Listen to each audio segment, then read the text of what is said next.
Bonjour les jeunes, j'espère que vous êtes tous en grande forme. Vous avez déjà deviné ce qu'on va faire aujourd'hui, c'est une recette de pâte à crêpes. Et peut-être que vous avez deviné dans quelle cuisine j'ai réalisé ça. Avant de commencer à travailler, et comme toujours, je me lave soigneusement les mains au savon.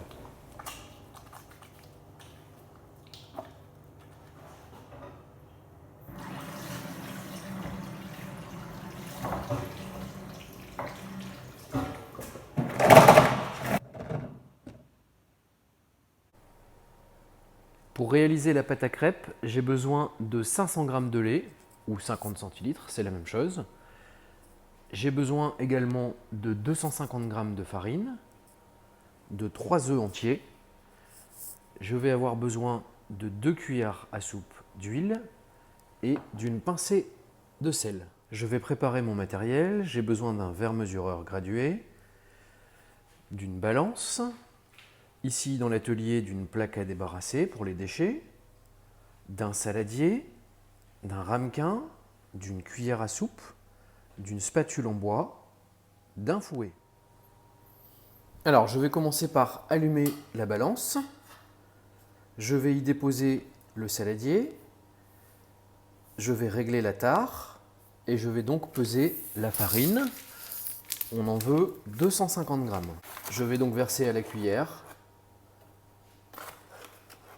jusqu'à ce que 250 apparaissent sur la balance, c'est-à-dire 2, 5, 0.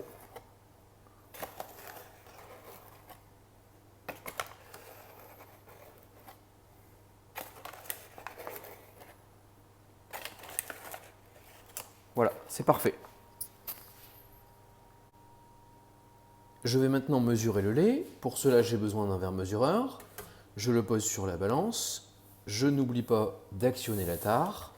Je vais y verser 500 g de lait ou 50 centilitres, c'est la même chose, pour ceux qui ont des balances qui mesurent aussi en centilitres. Donc il me faut 5 et 2 zéros. C'est parfait. Dans le saladier de farine, je vais maintenant creuser un trou. On a vu dans les vidéos précédentes que ça s'appelait une fontaine. Voilà, je creuse ce trou. Je vais maintenant prendre un ramequin.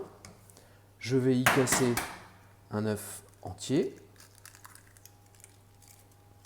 Je vérifie toujours qu'il n'y ait pas de coquille.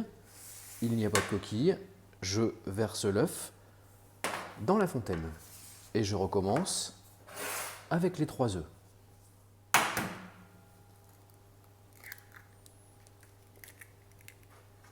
Pas de coquille. Je peux le verser.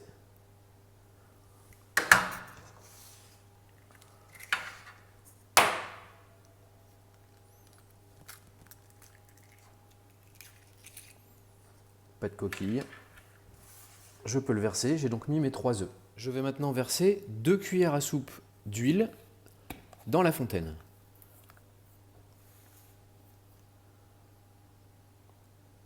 En voici une. Et en voici une deuxième. Je vais maintenant mettre une pincée de sel.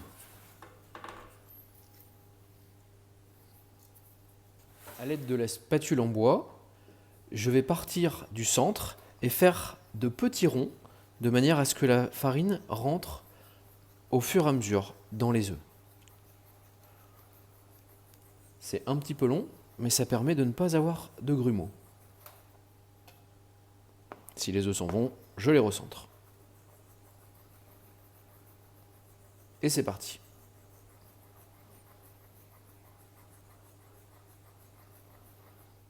J'incorpore progressivement de la farine dans le mélange en tournant.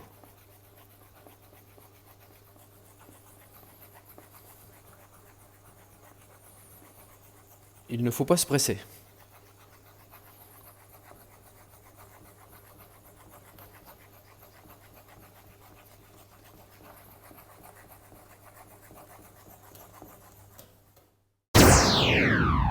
Et non les jeunes, je triche, je n'ai pas de super pouvoir, c'est un accéléré. Le mélange commence à être assez ferme. Je vais pouvoir ajouter progressivement un petit peu de lait à la fois. Et je continue de mélanger.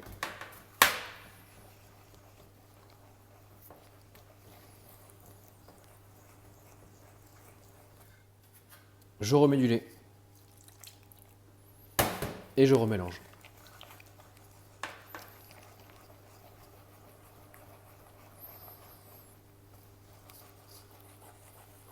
Je peux maintenant aller chercher la farine qui se cache sur les bords.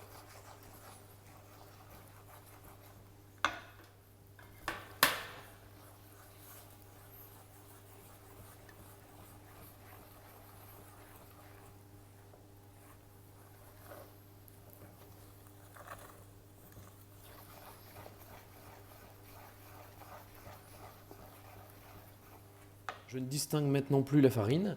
Je vais pouvoir terminer de mélanger ma préparation avec le fouet et j'y ajoute un peu de lait. Et je continue de mélanger.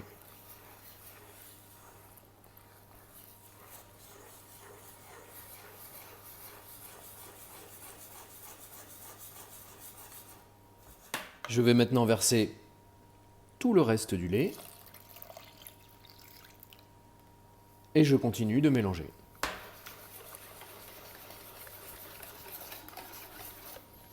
J'insiste sur les bords, de manière à ce qu'il n'y ait pas de grumeaux, c'est-à-dire des petites boules de farine. Voilà, j'ai donc obtenu une belle pâte homogène et sans grumeaux. Je vais vérifier ça avec la louche. Voilà, c'est parfait. Je vais laisser reposer cette pâte pendant 1 heure, de manière à ce que la farine se gonfle de lait. Et du coup, on aura une pâte à crêpes plus légère et qui n'aura pas de goût farineuse. Voilà, ma pâte à crêpes a maintenant reposé 1 heure. Pour les plus pressés d'entre vous qui ne voudraient pas attendre, ou pour ceux qui ont quelques grumeaux, vous pouvez mettre un petit coup de mixeur.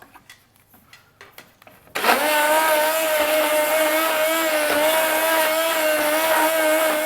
bien évidemment, avant de cuire ma pâte à crêpes, je vérifie qu'il n'y ait pas de grumeaux. Et c'est le cas. Pour la cuisson des crêpes, j'ai besoin d'une poêle, d'une louche, d'une spatule en métal et d'un ramequin avec de l'huile et un pinceau. Je vais régler le gaz sur feu vif. Je vais tremper le pinceau en silicone dans l'huile et je vais venir badigeonner le fond de ma poêle. On ne fait pas ça avec un pinceau en nylon parce qu'il risque de brûler. Dans ce cas, si on n'a pas de pinceau en silicone, on utilise une pomme de terre coupée en 2 ou alors un sopalin. Je vais attendre que ça chauffe. C'est très important que la poêle soit chaude. Ma poêle est bien chaude. On voit qu'elle fume légèrement. Je vais venir mélanger ma pâte et y verser une louche, tout en mélangeant.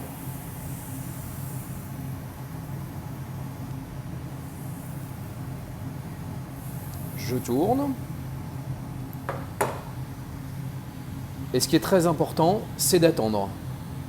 On ne touche pas sa crêpe. On va attendre que les bords deviennent marrons. Et tant que les bords ne sont pas marrons, je ne la touche pas. On peut observer que les bords deviennent marrons. Je m'assure qu'ils le soient tout autour. Je vais délicatement mettre ma spatule en métal tout le tour pour pouvoir la décoller tranquillement. Je viens la mettre au milieu et je retourne. Alors vous inquiétez pas si la première crêpe n'est pas forcément réussie, c'est toujours la plus difficile. Les autres iront tout seuls. Si mon gaz va trop fort, je peux le baisser. Je vais venir de temps en temps vérifier que la deuxième partie est bien cuite. Voilà.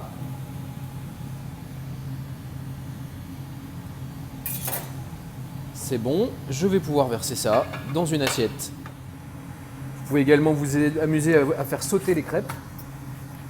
Voilà, pour les plus habiles d'entre vous.